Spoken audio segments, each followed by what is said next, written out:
யாகத்திற்கு சென்று வர வேண்டும் என்று மனசு தோன்றுகிறது. உத்தரவு கொடுப்பீர்களா?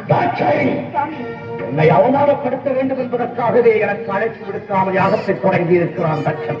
எனக்கு வழக்கமாக சேர வேண்டிய அவர் பாகத்தையும் தர மறுக்கிறார். அப்படிப்பட்ட கொடியவன் நடக்கும் யாகத்திற்கு நீ செல்வதா? நீ தந்தையாக இருப்பதால் அவன் பலரை மறைப்பதா? அதற்கு நான் உத்தரவு தருவதா? அவர் அழைக்க மறுப்பதையும் அறிவால் கொடுக்காமல் இருப்பதையும் குற்றம் என்று சுட்டிக்காட்டி உங்களையும் வரவேற்று யாகத்தை முடியுங்கள் என்று அறிவுரை கூறத்தான் போகிறேன். அறிவு தட்சனுக்கு ஏராளம், அதைவிட ஆணவம் ஏராளம் ஏராளம். அந்த ஆணவத்தை அகற்றி நல்லறிவு புகட்டத்தான் நான் போகிறேன். உன்னால் முடியாது. ஏன் முடியாது? அவன் அழியும் காலம் வந்து விட்டது. அதை தடுத்து நான் நிறுத்துகிறேன். நடக்காது. ஏன் நடக்காது? அவன் விதி முடிந்து விட்டது. அந்த விதியை என் மதியால் வெல்லுகிறேன். வேதையே அவமானப்பட்டு திரும்ப போகிறாய்.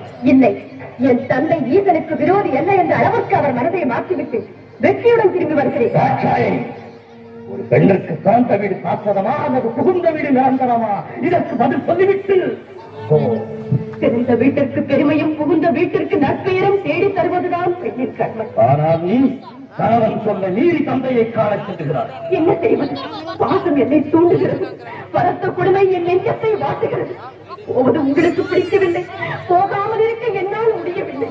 ஐயனே, பிறந்த வீட்டிற்கும் புகுந்த இடத்திற்கும் விரோதம் ஏற்பட்ட பிறகு பெண்ணாக பிறந்தவள் இருப்பதை விட இறப்பதே மேலும். தந்தையின் பாசம் என்னையும் மீறும் அளவுக்கு வந்துவிட்டது. தவறுதான், என்னை மன்னியுங்கள். சென்று வர உத்தரவிடுங்கள்.